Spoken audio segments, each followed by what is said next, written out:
Hello everyone, my name is Nick Hernandez and you're watching a brand new episode of NHTV. Today I'm going to give you thoughts and impressions of the BlackBerry Priv and also let you know whether you should buy or stay away. Let's get started. The BlackBerry Priv is a beautiful device. It doesn't have the metal unibody design or fancy modularity, but this phone does have its strong points. The back is made of a weave material which looks like carbon fiber and has a nice grip and feel to it. This makes the Priv feel like it will never slip from your hand, and it never did during my time of using it. The phone has a rectangular shape with sharp corners which can dip into the palm of your hand if you're not too careful. The sides of the phone are also squared off, and from front to back there's a slight curve to it. Even the screen, which has a slight curve to it and is similar to the Samsung Galaxy S7 Edge but not as pronounced. The overall button placement is decent. They are in a good position on the side of the phone, not too low or not too high. One thing that bothered me though was that the power button was on the left hand side.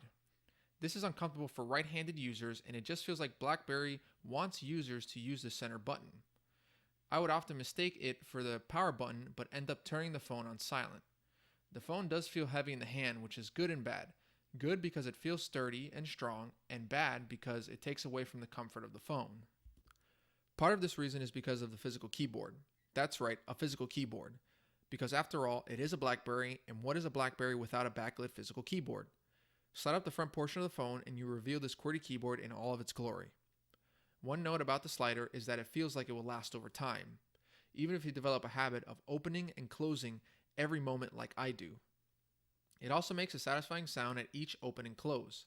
Seriously, BlackBerry has tapped into my mind and makes me want to use this keyboard even if I don't want to. This is a true highlight of the phone, but not for reasons that you would think. Typing on the keyboard feels cramped, and in testing, I never felt comfortable typing on the keyboard without having to go at an unnecessary, slow pace to improve my accuracy. The keys feel mushy and are too small for my thumbs.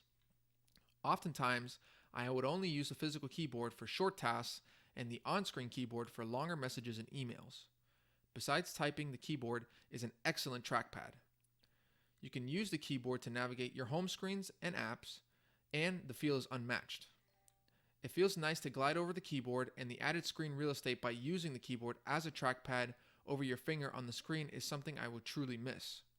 Also, the ability to use key presses as shortcuts to specific actions like opening the camera or making a phone call was also a pleasure. It's weird to say that I use the keyboard most often for non-typing activities and use it less often for typing activities.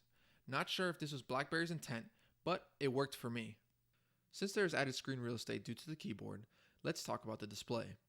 The Priv comes with a 5.4-inch dual-curved AMOLED 2K display. That's 2560 by 1440p, which equates to about 540 ppi. It's not like most AMOLED panels I have seen though, since it has a lower amount of color saturation than I prefer, but that can be changed in the settings app. Like I mentioned before, the dual curved display is similar to the Samsung S7 Edge and S6 Edge curved displays before it, but is less pronounced. Only at certain angles does it feel like the screen is running off of the front of the phone. Nonetheless, it is a pleasure to look at. Because of the curve, there are features like swiping from the edge of the screen to the center of the screen to bring new notifications and actions for your email, messaging, etc. It is a neat feature, but not one that I use very often. I would have preferred having apps that I could set, but the keyboard shortcuts help fill that void. Overall, the screen has nice viewing angles and plenty of clarity for the media consumer's consent. Plus, the benefits of having super dark blacks will always be a favorite in my heart. At 5.4 inches, it is an interesting screen size since it is not too big for me to reach all corners, but not too small to feel cramped. It's a happy medium, and I'm very happy with this choice. Underneath the screen is a front-firing speaker, which is always a welcome sight. But what's not a welcome sight is that the speaker grill is not what it seems. What do I mean by that? Well, it's not a speaker that runs through the entire grill, but rather only on the left-hand side of that grill. This is a major tease, especially since the sound from the speaker does not get that loud and lacks bass.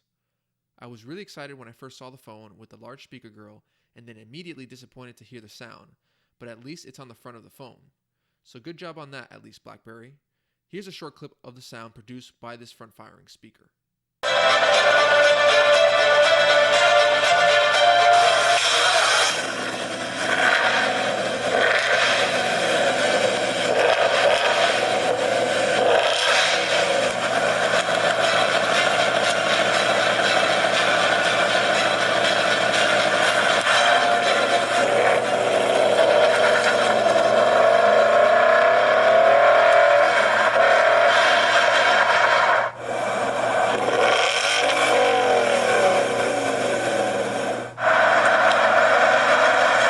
to the rear of the device, there is a beautiful 18 megapixel Schneider camera hump with dual tone LED flash. The camera comes with a 6-element f2.2 aperture lens, OIS, and face detect autofocus for quick autofocusing. The camera interface is quick and easy to open up and take a shot, and there aren't too many options in terms of manual adjustments. For me, that is okay, but for some it may be a bummer and require an additional app for manual controls. Features like panorama, exposure adjustment, and live filters are present in the interface, and overall, I think this camera app provides a great experience that anyone can understand. Photo quality is good on this phone as well, but don't expect it to compete with today's flagships. Usually this phone performs well with plenty of daylight to spare, and the color reproduction and clarity really shine. Sometimes the camera tends to have high overexposure, and I'm not sure how much HDR adds to the shot. In low light and indoor situations, the phone did better than expected, but there is a slight graininess to the shot. Video quality is also good but not great. OIS really helps balance the shot, and there is an option to have electronic stabilization as well, but only at 1080p and 30 frames per second. The front-facing camera is a 2 megapixel camera with a 1.75 micron pixel size.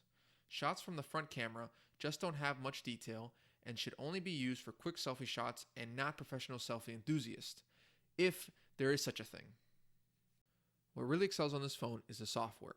Although there is no Android Marshmallow on this Android 5.1.1 AT&T version of the Priv, the unlocked version has the ability to upgrade to Marshmallow. The software on this phone is clean with only the essential BlackBerry apps and features like BBM, BlackBerry Hub, DTech by BlackBerry, Content Transfer, and Password Keeper.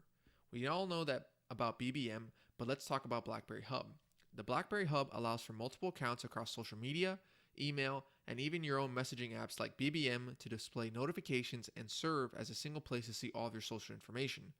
It really works like a charm and helps reduce the likelihood of having to search through multiple apps to get all of your information, since there is all there for you in one app. DTech by BlackBerry is an app that shows the status of your Priv and provides useful information on how to keep your device secure.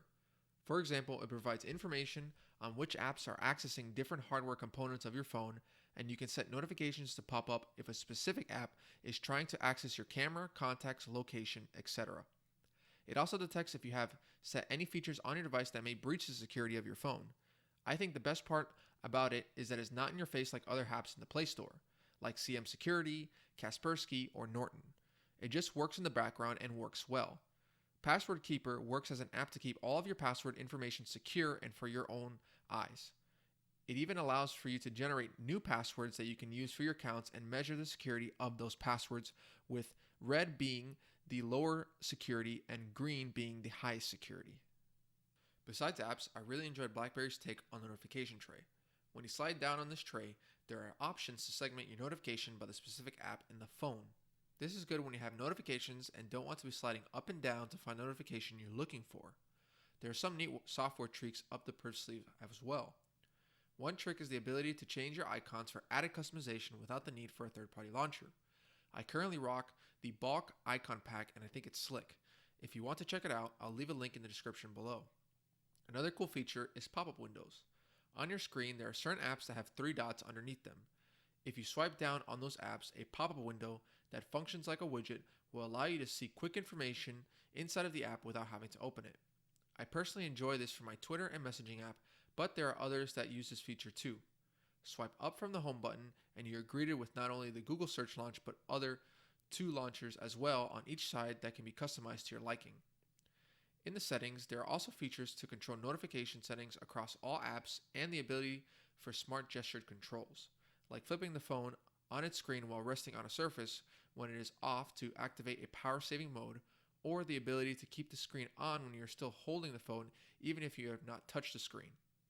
If there's one thing bad to say about the software, it was BlackBerry's integration of the multitasking screen.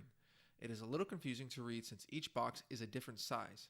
I really wish BlackBerry would have kept this a stock experience with the carousel effect.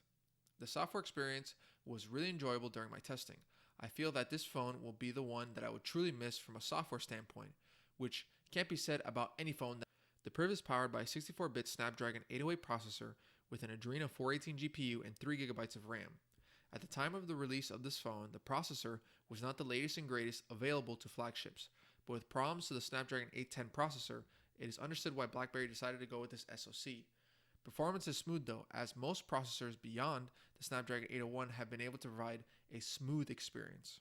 But considering that the Priv is supposed to be the flagship phone for BlackBerry, it definitely trails behind other flagships. Some animations like opening up the app folders are smooth but not snappy. There's also times where there's a delay while scrolling through apps, but this normally happens when I am trying to multitask through too many apps. This may sound like a little much, but when compared to the Nexus 6P, it definitely is a slower device. Games run smoothly with no noticeable drops in frame rates, but the phone gets quite hot during gameplay. It is quite uncomfortable and is the only phone where I've noticed it and thought about how hot the phone was actually getting. With the 3GB of RAM in this device, I found that at least 6 or 7 apps could stay open in the background without having to reload the app. This phone won't win any speed tests or benchmark scores, but this will get the job done for the power user. Speaking of the power user, this phone really caters to that type of user when it comes to battery life. With a 3410 mAh battery, I never found that this phone was in need of a charge later in the day, and I saw on average around 4 hours of screen on time. With an upgrade to Marshmallow, this should help the device eclipse that number with the help of Doze. Fast charging is also available in the box with this device, which is nice to see, but I didn't think it was as fast as the fast charging available on the Nexus 6P or other available flagships.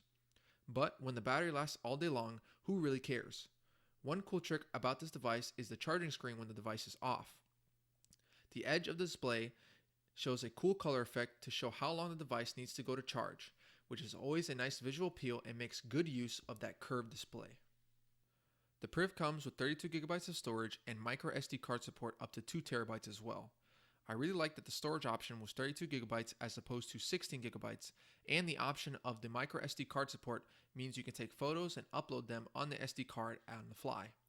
With 2TB of compatibility, you should also have enough memory for your media consumption needs. This phone is an AT&T locked version, but if you purchase the unlocked version, then you'll have access to a variety of LTE bands.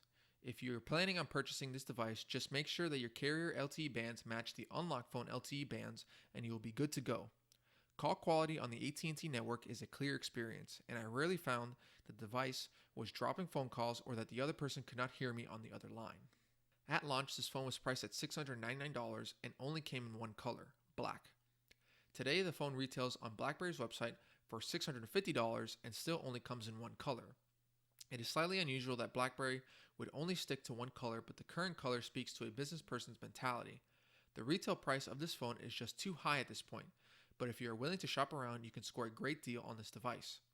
I purchased this AT&T variant for $320 in a like-new condition, and I have seen similar quality of this device sell for around $200 or more off the retail price. My recommendation is that if you shop around before considering to buy it straight from BlackBerry or your phone carrier, as you will get a much better price. My conclusion of this device is that it has been mostly positive experience. The screen is enjoyable to look at, the keyboard may be cramped but works well as a trackpad and a quick action launcher with key presses. The camera is the best BlackBerry camera yet. Performance is good enough to get through main tasks, the battery lasts all day long, and the software is really spot on with its features. Now, it all depends on how much you pay for this device. If you can score this device for under $400 in a like-new or brand-new condition, then I would say it would be a worthwhile purchase. Beyond that price point depends on whether you can get something like a Nexus 6P, Galaxy S7 or S7 Edge, or other similar performing flagship. If the price difference is over $50, then I would say go with the Priv, but less than that would be a personal choice. When not buried by price restrictions, as a phone it really is a great showing by BlackBerry, and I would recommend it any day of the week. Thanks for watching today's video review, and be sure to click the thumbs up button if you liked it and subscribe to my channel for all of my future content. Also, be sure to follow me on Twitter at NickHearnTV, where I tweet and retweet news from the tech industry and post tweets about my experience during testing. Hope you all have a great day, and I'll see you next time.